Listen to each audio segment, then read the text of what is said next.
The following is a production of the Baltimore Regional Guardian Angels. The opinions expressed are those of the individuals and do not necessarily reflect the official policies of the Alliance of Guardian Angels or the Baltimore Regional Guardian Angels.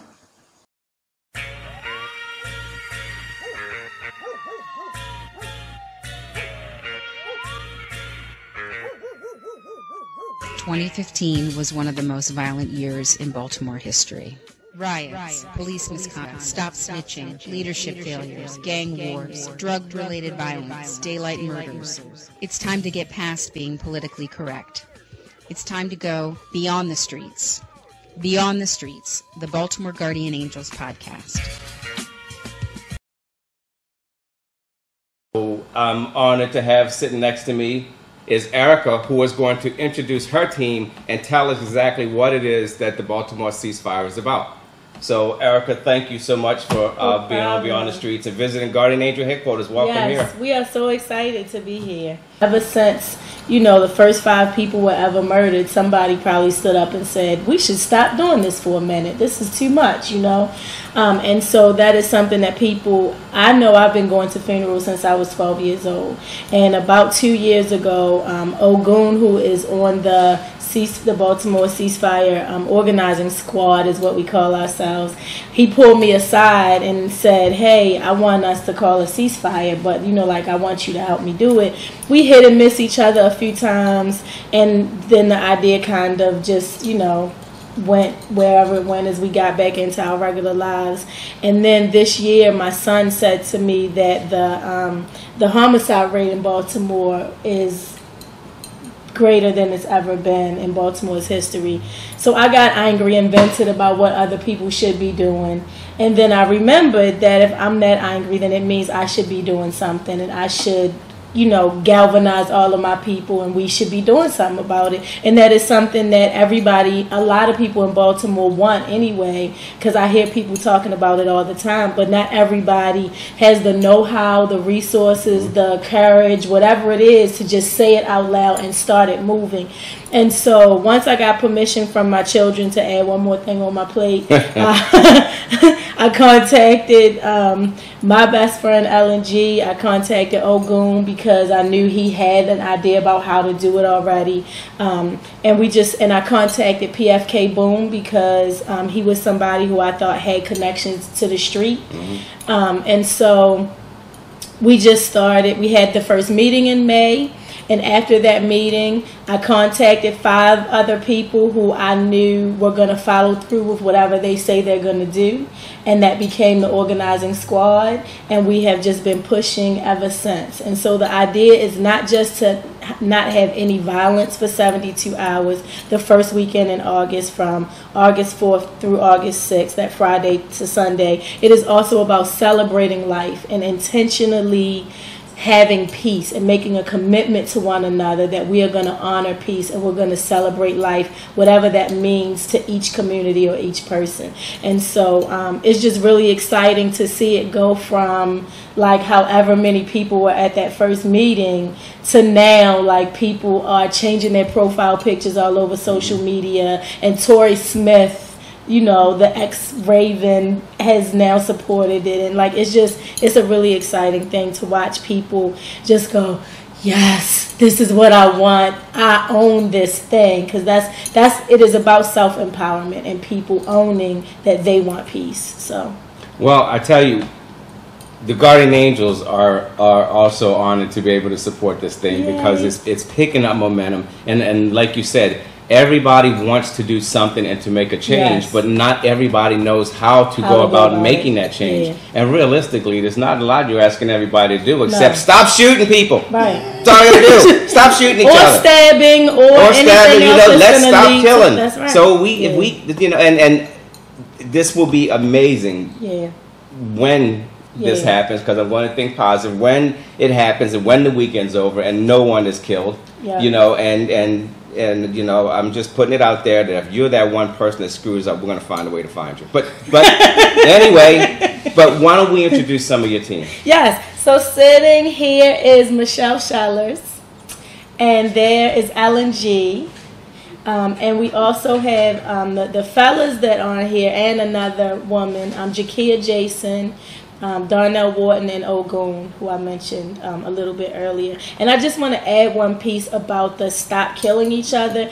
It is not from a place of us being naive that like it's just that easy to just like, oh, don't kill anybody. Okay, fine, I won't do that. Like we understand all of the systematic reasons and the societal reasons that violence permeates our society, and that people end up in situations where they are killing someone. So a part of the accepting the peace challenge is that as we're doing outreach, everybody is supposed to be talking to each other about, well, what do you need? What are you going through? What resources would help you be able to not feel the hopelessness, desperation, depression, oppression, whatever it is that lands you in these violent situations, so that people are getting the resources they need and feel able not to end up in violent situations.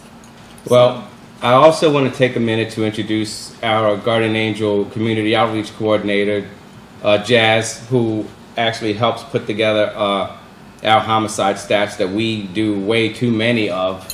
You know, and these things are printed out all the time. So thank you for joining the conversation. And just so you guys know that are watching this, at the time of this video, we have 183 homicides in Baltimore to date.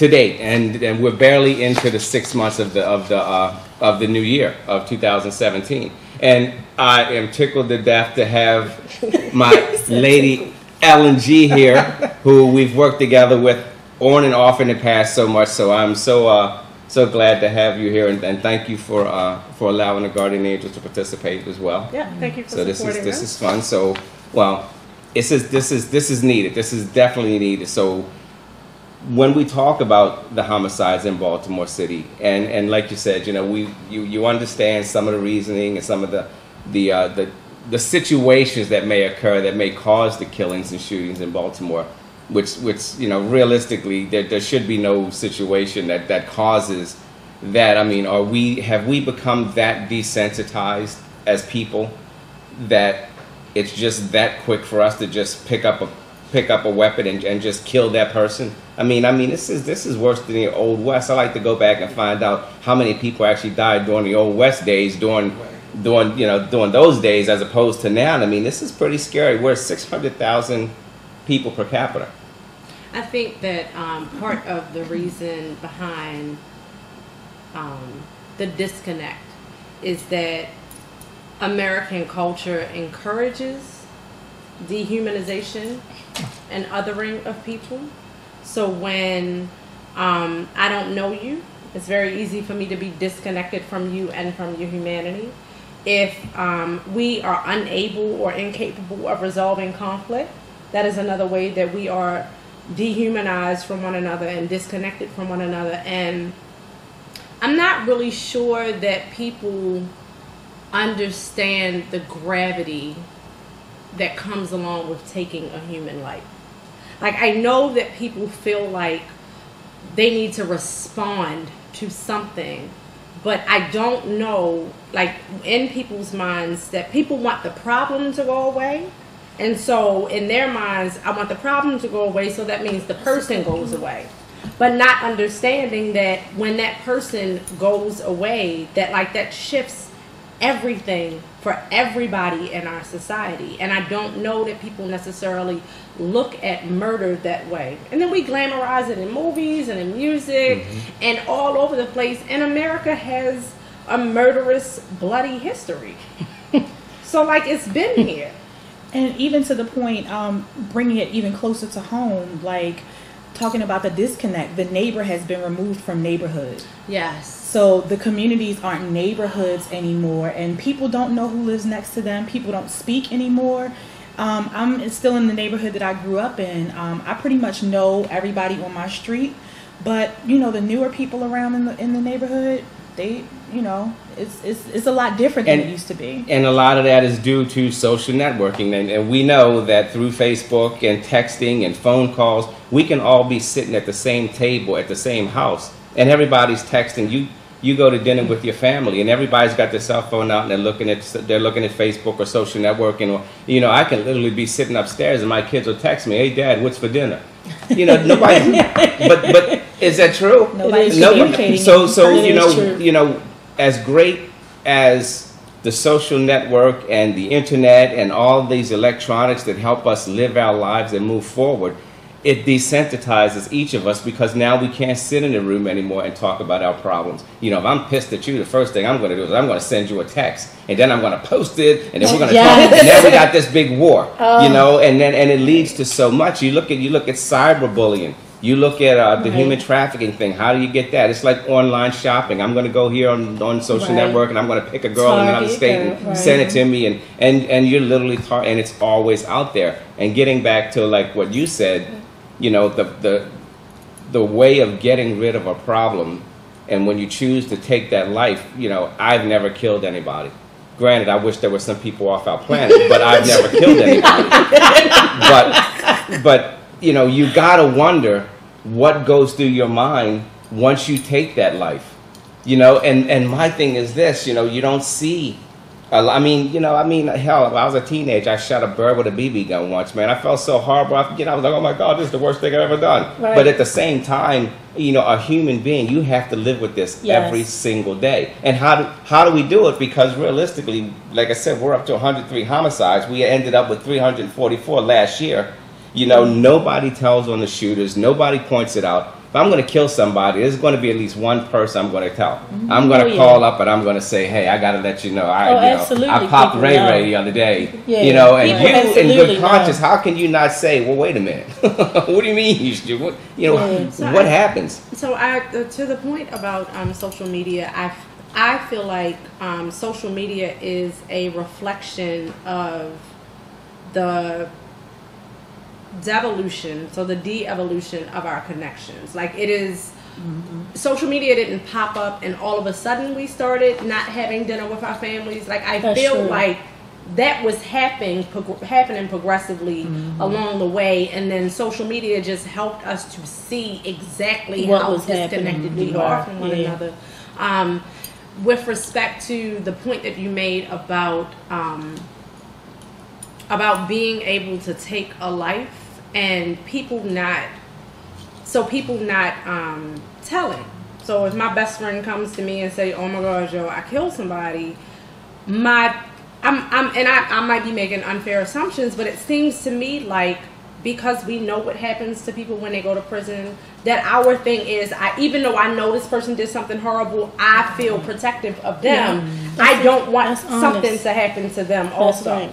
And it like you're in a very, very stuck place, because you know that the person's family deserves closure, right? But you also understand what could happen to that person, or what does happen to that person, and you're not looking at it like you're prohibiting justice. You're looking at it like I'm protecting my friend. Yeah. And so that's a hard place to be in when you know that somebody took somebody's life. I think that's a very humane way to look at it, because this othering thing that you're talking about, we do it immediately when we name a person an offender. They get othered in this box that they don't deserve humanity themselves or compassion themselves.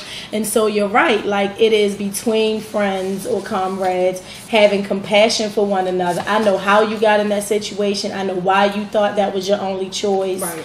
And I know how dehumanized you will be once you enter the prison system. Right. And I know what you've been through before. Right. Because I like to say often, it's very hard to find an offender who was not first a victim of a whole lot of stuff. Right. And so if I'm your friend, I know what you've already been through that landed you in the space where you are right now in your life, on your journey.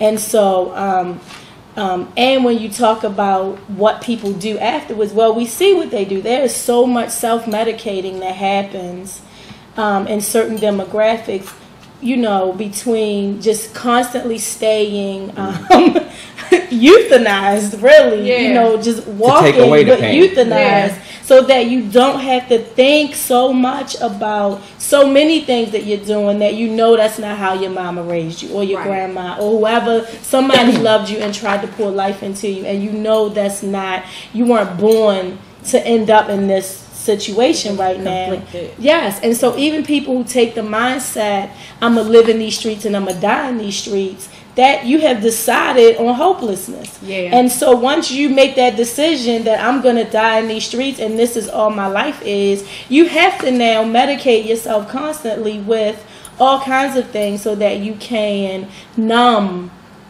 because you have pain, you know. And I think people don't think often enough about how you are not in a sane frame of mind when you are in a murderous state of mind. Right. So all of the conversation about people not thinking through the consequences, if I am at a state if I'm in a murderous state of mind, if I'm not sane, which means I'm probably not doing critical thinking Not and at all. problem solving. Not at all. And thinking about And having linear consequences. thoughts No, I'm and not. That's not what I'm critical doing. thinking. I am completely in fight or flight mode.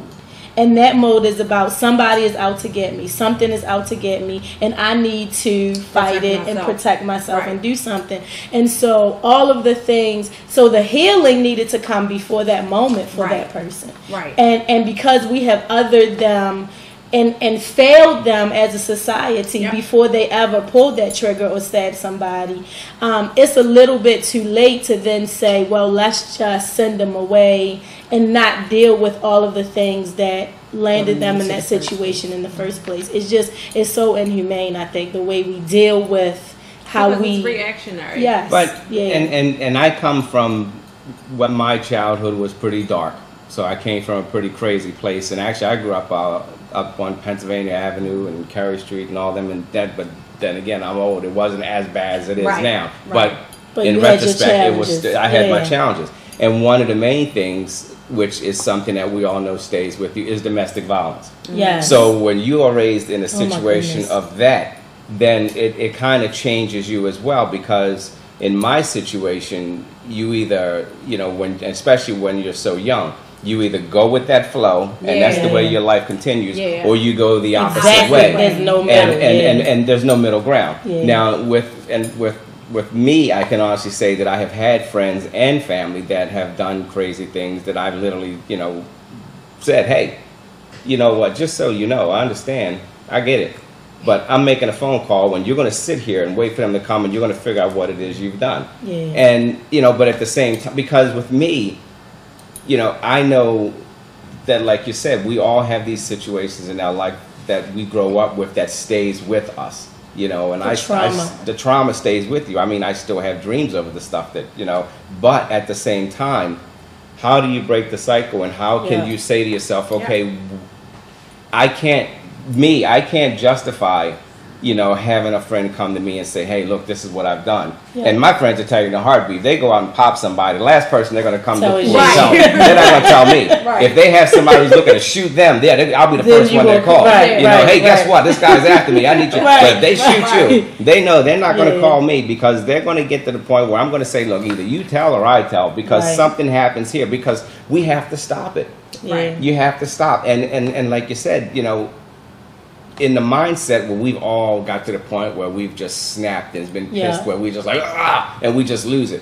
There's a second where we come back down, and then you think Yeah. about it, and then you think about it. And every day it's got to get easier and easier, but at the same time, it's one thing to say, I got so pissed off, I threw the shoe through the television set, now I got to buy a brand new television set, I'm kind of pissed off, it's no big deal. But Right. when you get to that point where you're You like, wait a actually minute, kill somebody. I killed somebody.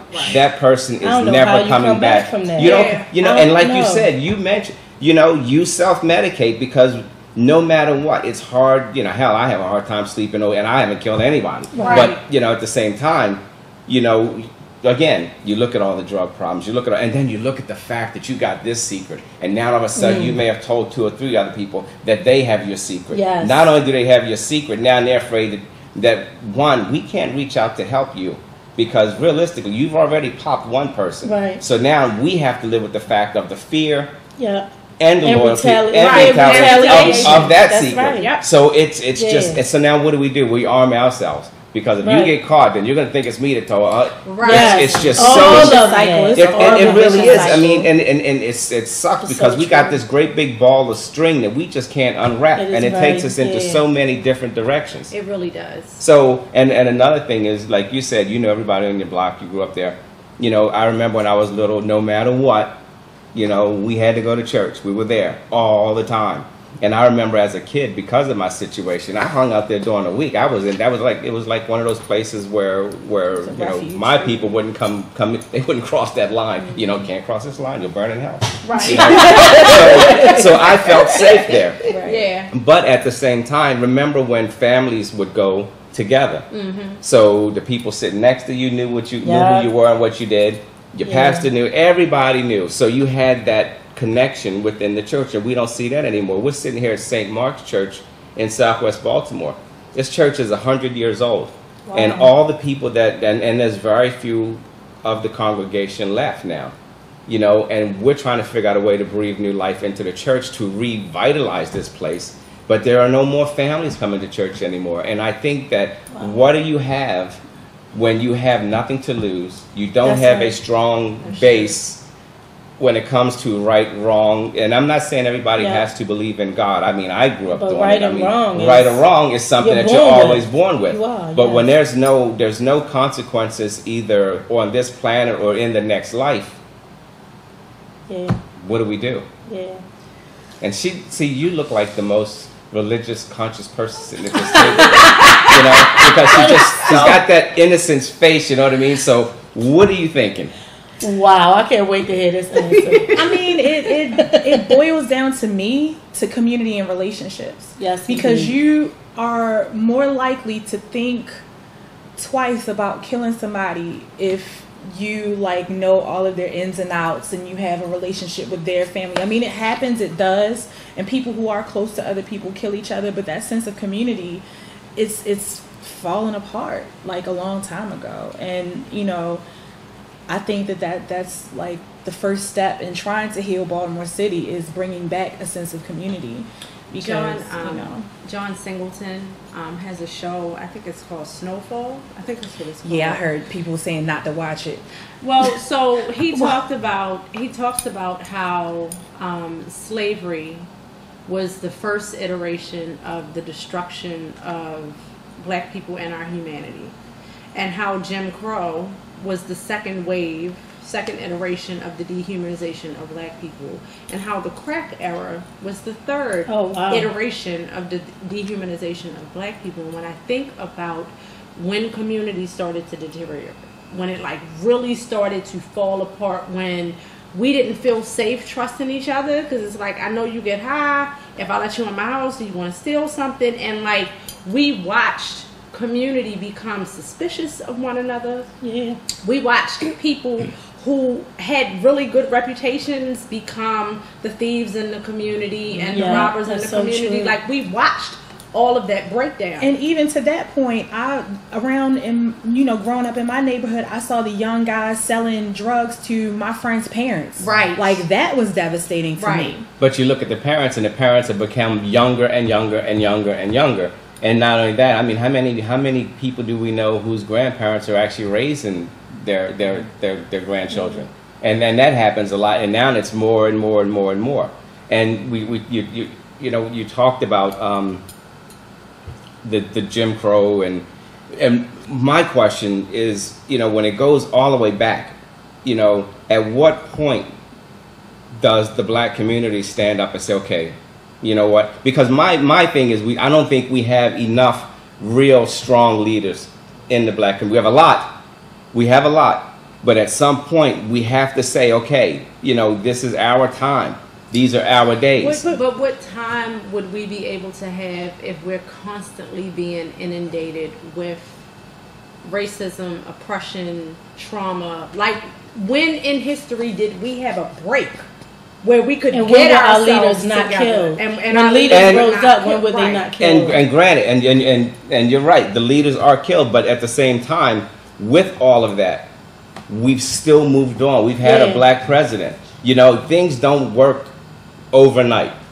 And it doesn't. And I think that you look at the Jews, you look at the Chinese, the Japanese, and just the majority of minorities who have come to America has not to the point of the black people and the slavery thing. That was probably the worst thing in American history. History. And it hasn't stopped. But no, we haven't recovered from it. I'm not saying we've recovered, but at the same time, we're never going to recover. I don't think we're never going to recover from it. But at the same time, at what point do we start moving forward without saying, okay, we got to reach back here and pull ourselves up here? I don't know. I have no idea. That's one of the things, like with the ceasefire movement, us holding ourselves and each other accountable for everything. That's what it is. We can't sit around and wait for a leader. Right. We have to do it ourselves. Yeah, the time for leadership. And then because people are distrusting and mistrusting of leadership, because we've seen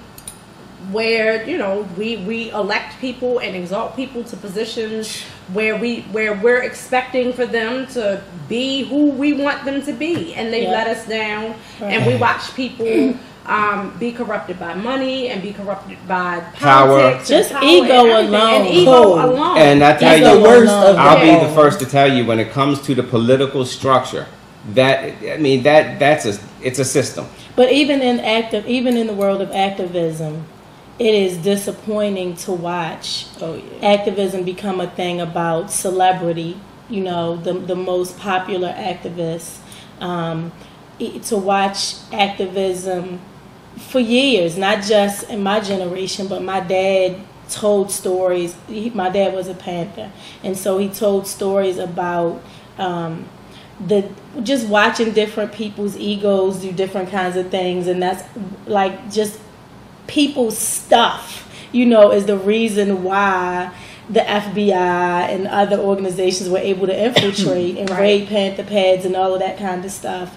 And now in my lifetime, I've been involved in movements where it was ego that destroyed it. It wasn't a difference in how we wanted to do the work. It's just literally ego. And even while we're doing this ceasefire movement, you will see people attacking it from a space of just, mine is better than yours, y'all stupid, what do you think you're doing? It's just ego. And so when you ask about this. Yeah, so when you ask the question, when do black people stand up? I have to say, I see black people standing up all the time. It really is what you happen to either be blessed or privileged enough to have surrounding you, what you affiliate yourself with. But I was raised to affiliate myself with people who were not just complaining, but were trying to do something. And so that is what my life has become, about doing something. So I see people who just like to complain and attack, but the people I know and I rock with and I roll with are doing something. So I get that it feels like there aren't enough people who are standing up and doing something. And I think that black people have to be the most resilient things God ever created, because we should be exterminated by now. It has been purposeful. Thousands and thousands of years over, these new reiterations, now with prison being the newest version of dehumanizing and enslaving people. We should be extinct by now. By all means, we should be extinct by now, and we aren't just not extinct.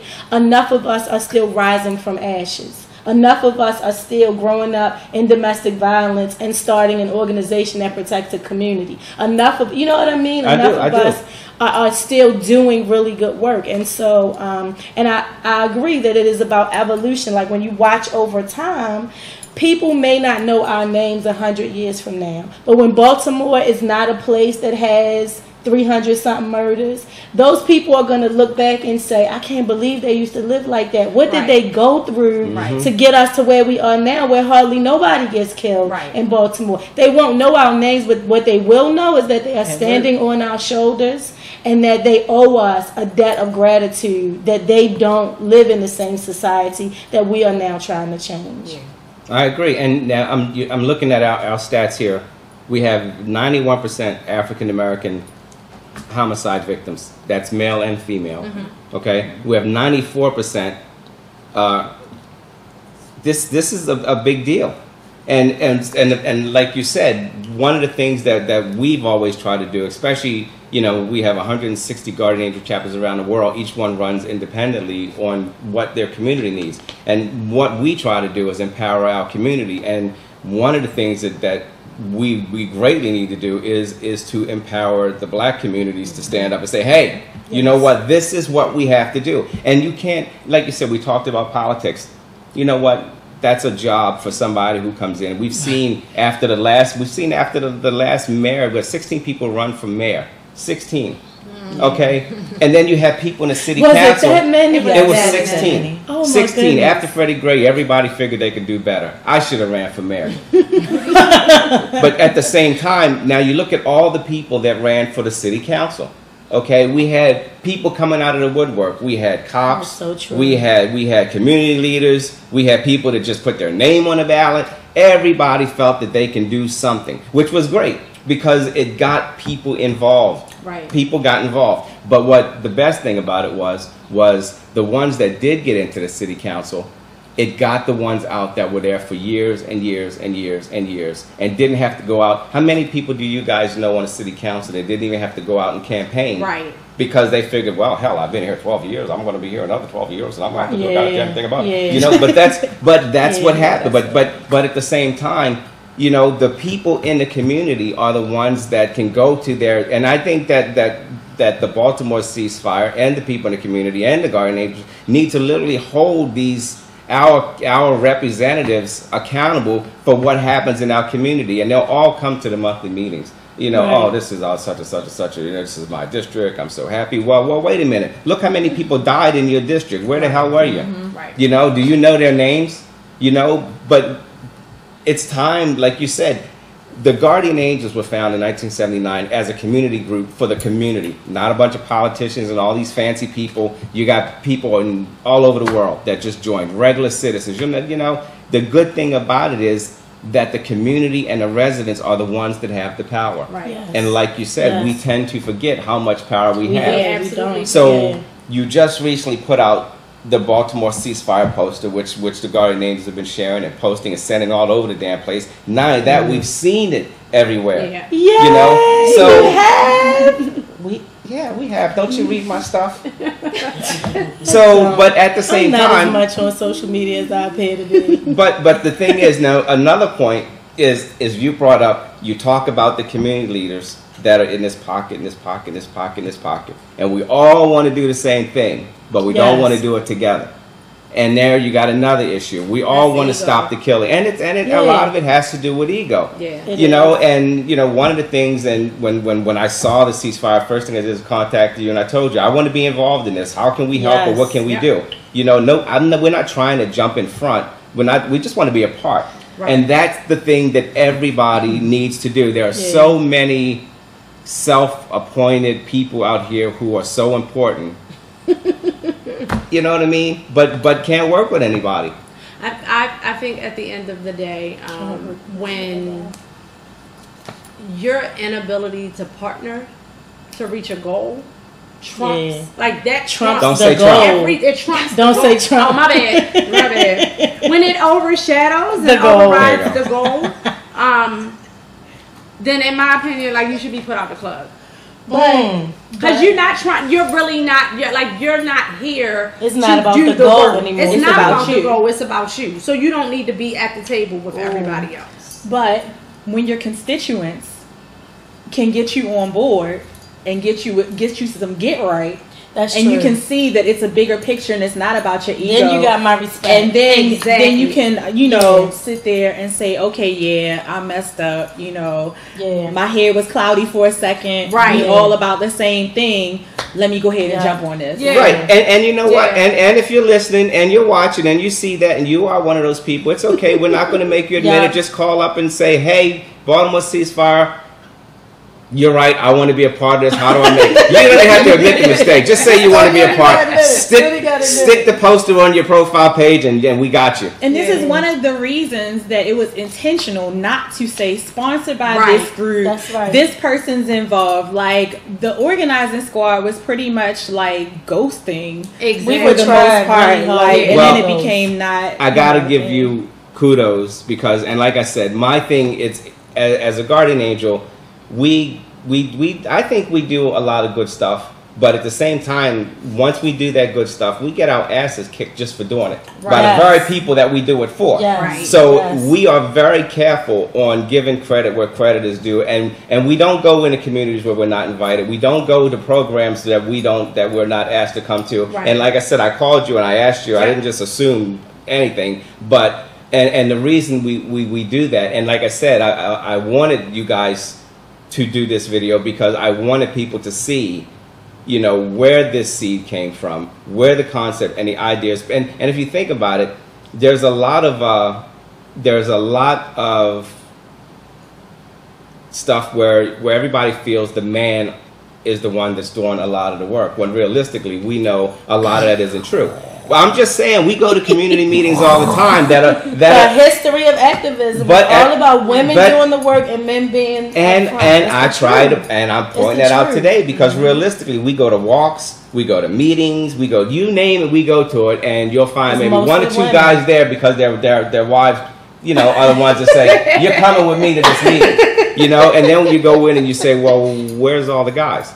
You know, even the Baltimore chapter, as far as our membership, is the majority of women. And they're the ones that actually do a lot of the hard work. They're in the leadership roles, you know. And I'm lucky they let me keep my stars because I can easily be overthrown, just so you know. But at the same time, you know, it's like you said, it's not about who and the title and who started what and who's standing in front. But I do appreciate what it is that you guys have done because you, even under the radar, have gained recognition in what it is you're trying to do, and we want to make sure that you keep that recognition of what it is you do, because once Baltimore ceasefire kicks in this year for the first one, and then maybe next year for the second one, or maybe it's going to be Baltimore ceasefire 365. 365, okay, and you know what? But you guys you're the power that drives this thing, you know. So we appreciate everything that you do for it, and look. You know, so yeah, we wanted to point that out. Now, you Jazz, I gotta put Jazz out there. Jazz is probably one of the hardest working angels that we have. I mean, I can call her anytime and say, I need this, I need this. She'll just get out. Okay, Strata, what do you need? And she knocks it out. But you heard me talk about the religious aspect about it.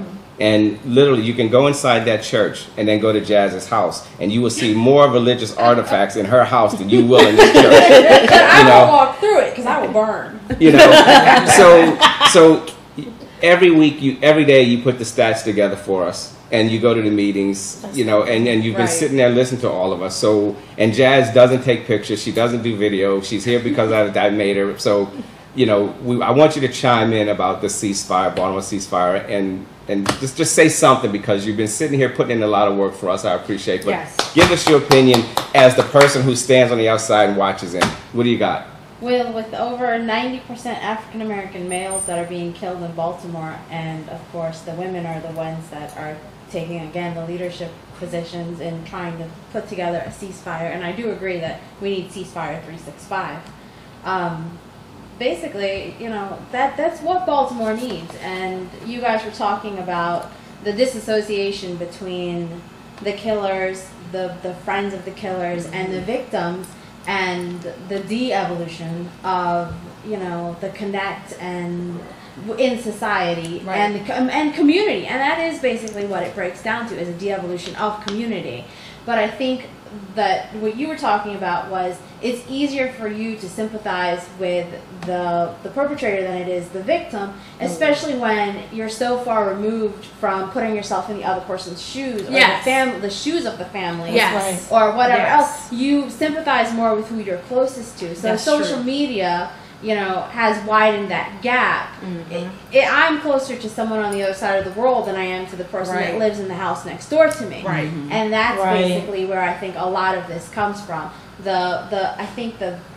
Of course we need the ceasefire, but the people that need to be involved are not just the community activists. We need the business people, because the things that lead to these murders are not just, it's not just, you know, all social.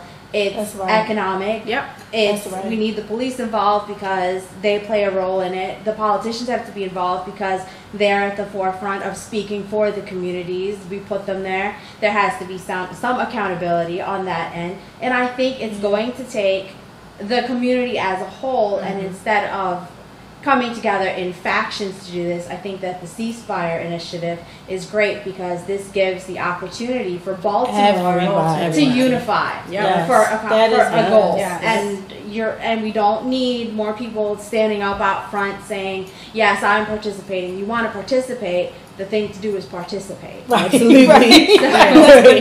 So it's good for visibility on social media to take pictures and everything. But if you're not doing anything except taking pictures, then that defeats the purpose. Like we need people to have conversation about trauma, about need. And something as simple as checking in with your neighbors to make sure that they're okay. Yeah. You know, like if there's violence on my block, while I understand that it would take at least one person on the block to go and check in with people. Like, the expectation is not that everybody will be able to do it, because everybody can't move in trauma the exact same way. Some people shut down and they can't do anything. But stretching, especially when you have the capacity to stretch yourself an inch further than where you were yesterday, to check in with your people, because I'm thinking about that now, like making sure that my family is okay, making sure that my children are okay, but asking my neighbors, like, are you good? But Do you need anything? even on a more simple level, just speaking to your neighbors. When That you see part. them coming in and out their house, just saying hello, acknowledging people. Yeah. I mean, that could open up a whole dialogue. Yeah. You're right. What's really crazy, interesting to me is, so yes, this thing about we were trying to be ghosts, you know, in the background. I like characters. Was really like, it was so you know, true. we were trying really hard, and because, you know, I was technically the person who said it out loud to people. Generally my mouth is big and all over the place, so to try to now be like, but it's not about me, it's everybody, is a very hard thing to do, you know. And so one thing I'm trying to learn and understand is your reputation, though, does matter, because it does. People are paying attention to how you move. If this is something that you're even involved in, people are paying attention to how does your ego play into it, and how is your integrity, and when people attack it, how do you respond or not respond? Like, people are paying attention to every move that we make to see if this is something that seems authentic, if it seems like it's full of integrity, is it really about trying to include everybody, or are we just saying that, you know what I mean?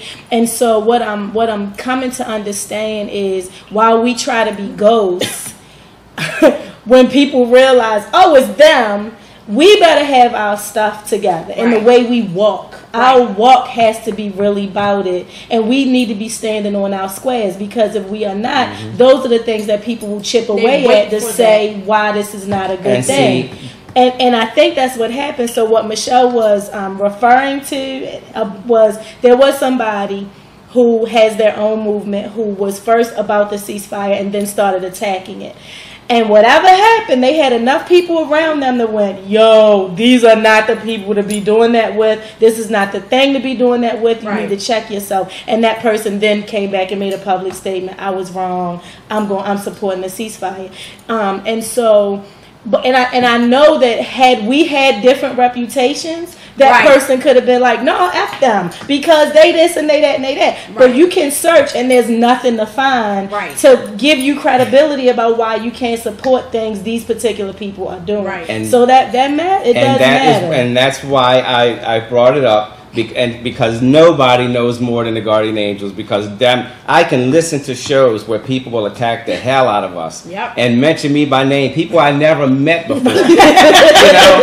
And I'm like, whoa. But just like you said, and the reason why I'm so glad to sit here and talk with all of you is because your reputation means a lot. Ours goes back 38 years. And at the same time, it's easy to look at the Guardian Angels and then say, well, you know, Strider did this and Strider did that. You guys can look at me all you want. I don't care what you think, so it doesn't make a difference. But you know, it's a big deal when you look down and say, okay, well, who's behind this movement? You know, and when you have something that's created by ghosts, okay? You have something that's created by ghosts, okay? We all have ghost stories. So therefore, that ghost story can belong to whoever decides to put it back together. So officially, right here and now, and I'm telling you, you are with the creators of the Baltimore ceasefire. So if Ray comes to you and say, yeah, man, this is something we all did together, you know, bullshit. We're sitting here Especially right. people tell you white is a white organization. Oh, that came It out was too. white people. That's what they do. Yeah. White people come and tell us what we need. I was like, really? Because Like, I don't that's So, think I'm white. And it was funny because it was a thing like when they go low, we go high. Like Right. we would have to have discussions about, do we respond to this? Right. How Oh, should we my deal with goodness. this? We're not going to say anything. We're just going to say thank you for your support and blah blah blah. You know. And some people are just not going to get a response. Yeah. Yeah. But, and Period. granted, and like I said, nobody knows more than the guardian angels about the Yeah. attack and defense type thing. Yeah. And when they go low, I just go low in the high level of response.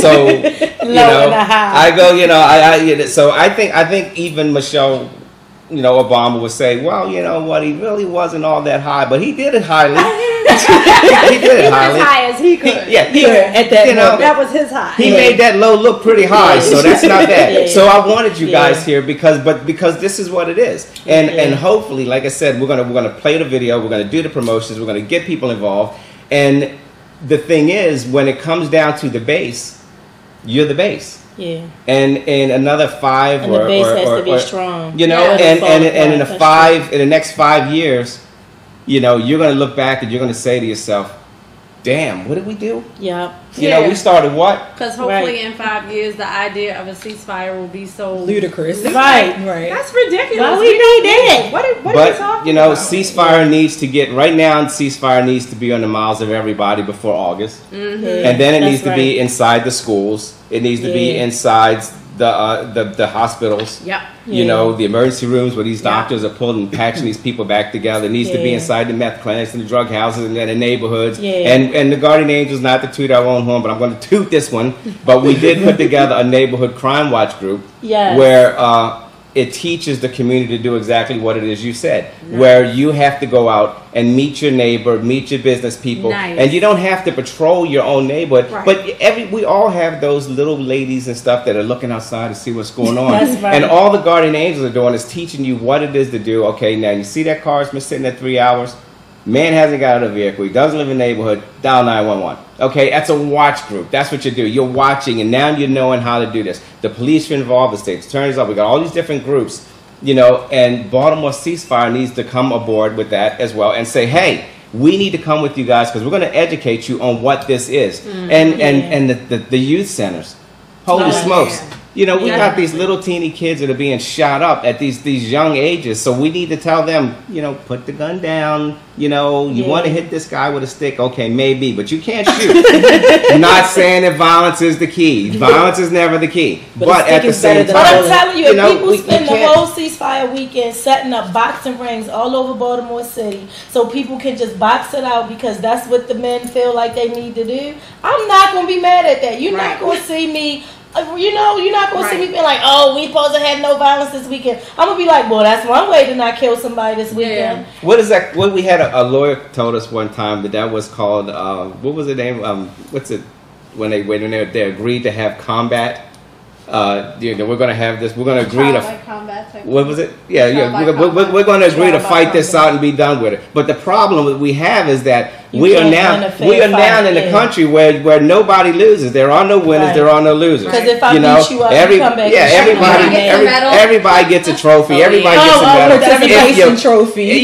You know, thank you for playing. You get second place. You get the car. He gets 2, but you get 1 too. But you know what? If you lose and you get your butt kicked, shake hands, take your ass home, and you're still alive to wake up tomorrow. I think that is a twisted way to respond to addressing self-esteem An issue? issues. Well- Like, I feel like because people have not, because we understand that people are not operating from healthy levels of self-esteem, that having somebody lose, if they're here and they're supposed to be here, having somebody lose takes them down. So it's like we already know that people don't have healthy levels of self-esteem.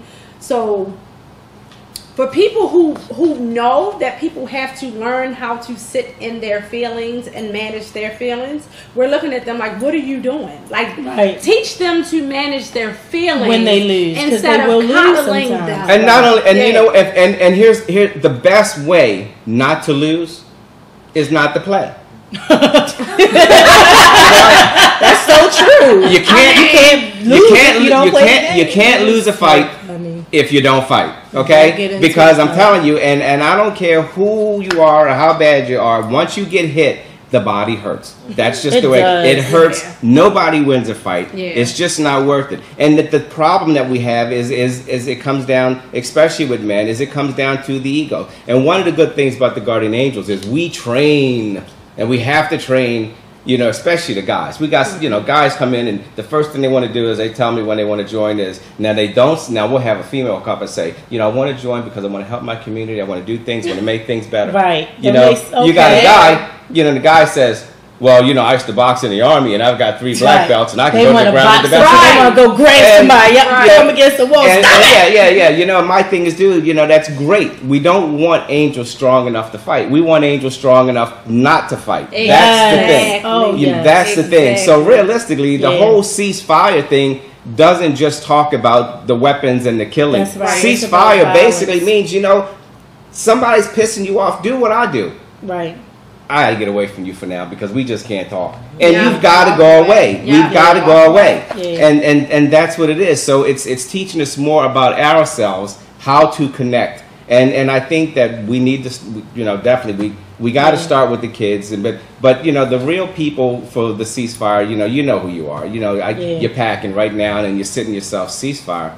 Does that mean I gotta leave my gun at home? But all we're asking you might want to leave your gun and yourself at home. You might stay in the house. Yeah. Just stay in the house. Just stay home and I got my gun. I'm feeling safe, but I think it's best I don't go out because I guarantee you, whoever breaks the ceasefire between that weekend, we are gonna put you on blast. It's gonna be a big deal. It's gonna be a big deal, and you might as well say to yourself, man, I don't want to be the one to go out there and have my name put on this. Because do you really want to be that guy? Do you want to be that person you want to be? Do you want to? Something else that makes me think about that's really interesting to me is, so tying in about we've been saying relationships are really important and looking people in the eye as we're out doing outreach and having these conversations. So we've been posting about the ceasefire, posting about it. But this post I made last night, just as I was sleepy on my way to bed, it just was about what I've learned being out in the streets the last 2 weeks. I'm a West Side girl, and so Baltimore is very West Side, East Side, are different worlds to you. So to stretch myself and not just go, I'm gonna go in the hoods on the West because I understand West Side culture, but to be like, all right, I'm going over East too. I hopping out of my car. It taught me about how people are people everywhere, and so I just made a post about jumping out on drug strips and finding out about drug dealers' pain and how if you just talk to them like humans and you don't other them, that they are like, thank you for at least trying to do this. We are tired too. I don't know if it's gonna work, but thanks. And they are the most respectful people on earth. Like, it's just so amazing to me that if you are walking up to them, not seeming like you're being threatening, and they can tell if your ego is in it. They know if you are coming to their community to shame them and blame them, which is very different than coming to speak life to them. Right. This post is still getting shared right now while I'm talking about it. Like, so many people are coming. It has like 45 shares right now. And it's the most, like, nobody has shared anything we've done so far that much. But I think, and now people are contacting us more. Not 45 times. Not 45 times. That's what I'm saying. That's but it's making more people go, I want to be involved. How can I be in the streets too? How can I be talking to people too? And so that is the goal, is to bring people to recognize one another's humanity. People that you normally think are unapproachable, you are approaching them anyway in their space, what they call their territory. They are allowing you to walk up into a whole group of them and just start handing out stuff and talking to them because you're doing it with their humanity in mind. And that is, and evidently that's what people really want. Because A, they wouldn't be letting us do it when we roll up on their corners. That's right. B, so many people wouldn't be sharing that post if it wasn't something that we actually all yearn for. Right. People want human connection, and at the same time, and as guardian angels, we're really careful about what we do and how we do it because we're uniformed and But one thing is that I've been really proud of my team is that the Guardian Angels here, we are approachable. And you know, we've been here going on 12 years. We haven't had one physical, we've broken up fights and all this other crap, but we've never had one real integration of issues and problems because of how we handle and address things. And a lot of times, and even with the police department and the politicians, you know, you can change so much with how you first see and interact with that person. Absolutely. We train the Guardian Angels, and it's called understanding body language. Your body language is going to set them off in one direction or the other. So your approach immediately makes a difference on what it is you do and how you do it. And that's something that, you know, and of course I spoke with Commissioner Davis, who realized that early on. And so he started training the police department and saying, hey, wait a minute, we have an issue with this. We are the authority. We have to figure out a way to be more approachable. And the Guardian Angels have been doing it, which is what allowed us for 38 years to do what we do. We've had 6 Guardian Angels killed during the time since the Guardian Angels have been around, but not one since 1985 because of the training has got so much better. Because it's how you make a difference and how you and it's something that some people, realistically, it's instinctive. We all have that instinctive nature of looking at somebody and telling if we're going to like that person right away, if we need to cross the street, or who's going to smile or wave at us. That's instinctive. But what's not instinctive is our willingness to respond or initiate that. You know, we choose to say, you know what, I'm going to smile at this guy. You know, so it makes a big difference. But so in closing, you know, I want to ask each one of you. Real quick about that too. But everybody also has to know that that's not their calling. That's so true. Yeah, not for you. Don't do it. Because if you can't authentically go up to the corner boys and that's not your like place and you can't move like that. Don't do it. Go in the stores and talk to business owners, you know what? Just people in your community at your job. In some way, and that might not be your call. Or as we say that in the Guardian Angels, stay in your lane. That's right. Stay in your lane, because we do have angels who are not them kind of people. You can they can smile, and it still doesn't look friendly. You know, it's one of those smiles like I'm going to eat you right now. You know? So good point. You know, stay in your lane, know your strength, know your weakness. Well, so everybody could get a nub, because I think that's what gets. I just walk up, how y'all doing? People are like, oh, she handicapped. Be nice to her, and then I got him right there. So y'all could start cutting off limbs, and then I mean. Y'all could be about this nub life, and everybody would listen to y'all. But everybody will be more approachable. And that's going to come to our next one, which is going to be basically our Baltimore no limb cutting campaign. So let's not just told everybody go out and cut off arms and legs. So I'm trying to help y'all, but okay. You know, we're not going to go out and advocate for that. You know, so no limb cutting. You know. So leave your knives and your guns at home, okay? Hey, I didn't kill anybody. Just cut off a limb. Oh my God. So in closing, guys, first of all, I want to thank you so much for doing what you do. But also for allowing the Guardian Angels to be a part of it. And like I said, this poor lady is going to be wearing an angel uniform before she knows it. Oh, is that what you really trying to do as recruiter? Is that the real I've been trying to do that for 12 years. Really? You know what I mean? So when it comes to one of them people who have them cement shoes that you just can't move, you know what I mean? So like I told you, I said I have to follow her because she damn sure won't follow me. I got you know, I'm trying like hell. But anyway, in closing statements here, and we're going to start with Jazz from the outside looking in. I think, like I said, if you guys want to participate in the Baltimore ceasefire, contact us and join in. Yes. Yep. So if you are curious about getting information about the Baltimore ceasefire, you can follow us on social media, facebook.com/Baltimore ceasefire. Also Baltimore ceasefire on Instagram, because our IG is popping. And now it's so popping, ain't it? Yes. Popping. It's popping. It wasn't at first. Now people are like, ooh. And if you have questions, concerns, criticisms, because contrary to popular belief, we actually do welcome criticism, because there are answers sitting and mixed in the criticism. Yeah. You can email us at bmoreceasefire@gmail.com and check the Facebook page specifically for information about upcoming events and for information about where we'll be in the community doing things. And if you can show up there and you see a list or an activity or where they are, share the post or go to where they are. And I'm sure we're going to get more information and detail from them. Okay. Yes. Organize your own things to go out and do, right? That so I like. Again, the ceasefire organizing squad is only 6 people. So shout out to Ogun and Darnell and Jakia who aren't with us right now.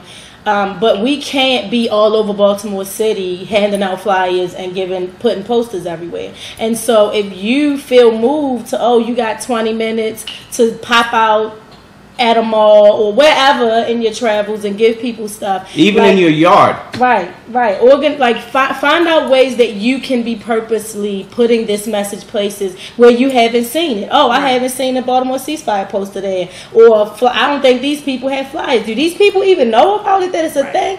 What can you be doing? So whether that's you by yourself or you gathering a group of your friends or people in your organization, plan those things between now and August 4th. And also, I think that's it. Just own it yourself. So you called the ceasefire. We didn't do it. You called the ceasefire. And I was just going to piggyback off of what you said because, I was going to talk about this is our ceasefire. Ours. All of the residents of Baltimore City. Yeah. Hashtag we called a ceasefire. Yeah. So that weekend, whatever things that you want to plan to do to celebrate life, by all means, plan them. Right. Do them. People aren't used to, just carte blanche like, hey, go ahead and do this. They're used to people telling them what to do. Right. No, this is about everybody. So if you want to have a cookout that weekend, go have your cookout. If you want to do a community event, do a community event.